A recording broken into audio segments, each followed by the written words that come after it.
tell you, it is an honor for me to be here with you people tonight at Country Point. It really is. And I know it's an honor because Bob kept telling me what an honor it is. No, I live in New York City, it's expensive. I always have to pinch pennies to make it, like dry cleaning a dress that costs $8.50. Forget that, I just donate it to the Salvation Army. They launder it, dry clean it, I buy it back for $2, I made $6.50. So we used to ask them questions, the preschoolers. We said, why is it important to be quiet during Shabbat services? And one little girl raised her hand and she said, because people are sleeping? So my name is Sheba Mason and my father was Jackie Mason and I'm proud of it. Thanks, yeah. I am the product of a love affair though, so you see everybody, remember, this is what you get when you don't use protection.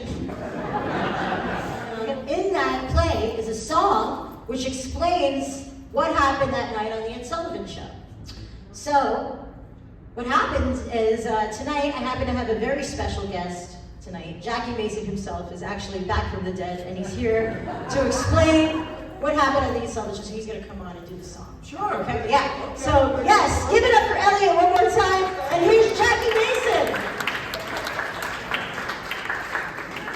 The year was 1977 when they met in Miami Beach and he started explaining to my mother what happened. And I play my mother Ginger, so imagine that.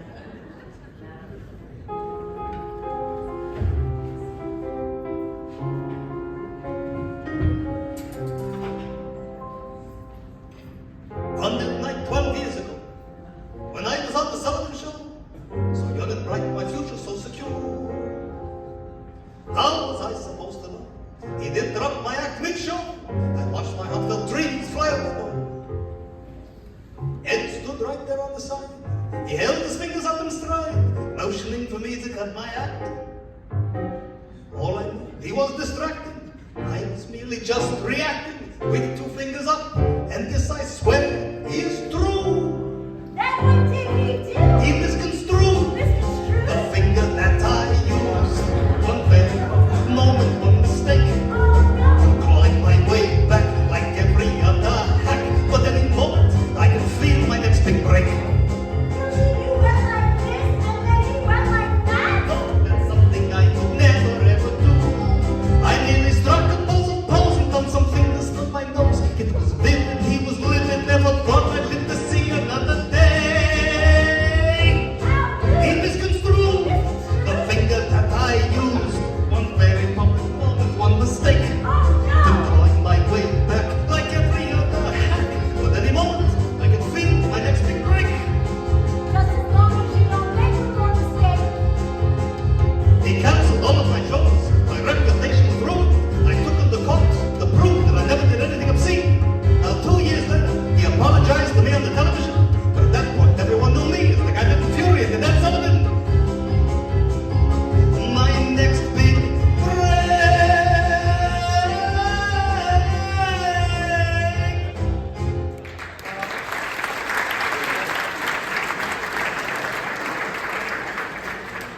That's so sad, Jackie, to think you could have really made it big.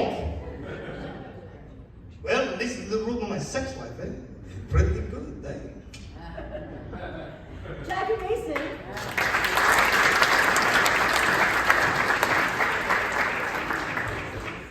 Well, so far, you're looking at me like you're waiting for the show to start. This is it. I know you're not going to come to me and tell me that you were waiting to see some brilliant performances, some life-changing performances. Listen, I'll tell you something. These are going to be the most brilliant performances you've ever seen in your life. Unless you're a Jew. When a Jew sees this show, they say, too Jewish, too Jewish. But at least, we're not at the opera right now. If we were at the opera, you'd all be falling asleep. You should be thanking God that I showed up. Have you ever seen anyone sleep at a football game, a basketball game? Have you ever seen it? Why is every opera is the same thing, the same story? 2 Gentiles screaming at each other and 3,000 Jews geschlacht. It's a bedroom for rich Jews, that's why. And the audiences that go to operas, they're full of shit. They only go to the opera so that they can say, I went to the opera. They only go to the opera so that they can come back and say, look at me, I went to the opera. They go from house to house and knock on door to door and say, did you go to the opera? I went to the opera. They're banging and banging. It doesn't even matter if they know who you are. The opera, the opera. The next time they do this, you ask them, oh, so you went to the opera. What was it about? About? It was about 3 hours, If people were honest, they would take out the chairs and they would put in beds. People only go to sleep. If people were honest, they wouldn't go in suits, they would go in pajamas. I'm surprised they have lights on the stage. Turn off the lights, I'm trying to sleep. Is this the Jewish section of the audience? You're looking at me like it's the Jewish section. A Gentile, when they hear a joke, they laugh. A Jew, not so much. They're sitting there and they're staring and they're thinking and they're thinking and they're looking. This man doesn't look like Jackie Mason. He doesn't sound like Jackie Mason. And they're wasting so much money on this bullshit. But you have to admit, it's easier to entertain Gentiles than it is Jews. A Gentile's never seen a show before in their life. So no matter what, it's better than nothing. But a Jew goes from one show to another show. There's not one show that a Jew doesn't see. A Jew sees every show. I got tickets for Monday, I got tickets on Thursday, I got tickets on Tuesday, I got tickets on Friday. I'm buying tickets. And they can't wait to tell you. They cannot wait to tell you how much the show stunk. There is not one privilege, not one pleasure in a Jew's life more than to be able to tell you which show stunk. Oh boy, did he stink. You think he stunk? I saw a show that really stunk. Really? You walked out? I didn't even know it. If you've got nothing better to do, I'll see you in a couple of minutes.